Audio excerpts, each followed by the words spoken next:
আল্লাহ তাআলার ইচ্ছা একজন গ্রাজুয়েট ইঞ্জিনিয়ার হবে, আরেকজন ডিপ্লোমা হবে, আরেকজন টেকনিশিয়ান হবে। এই তিন স্তর মিলেই কিন্তু উন্নয়নের চিহ্ন। যদি টেকনিশিয়ান না কাজ না করে,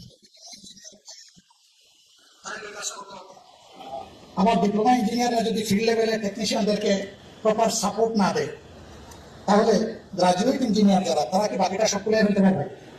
পারবে না। তাহলে একটা কম্পোনেন্ট আরেকটা কম্পোনেন্টের কমপ্লিমেন্ট। এখানে কনফ্লিক্ট হয় কেন?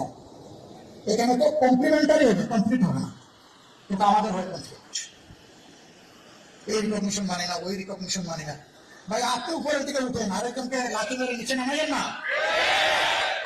তাকে তার জায়গাটা দেয়। আপনার জন্য দোয়া করে আপনি উঠতে থাকেন উপরে, জাতিকে আপনি দিতে থাকেন, আর ওই মুখটাকে কার মতো দিতে দেন।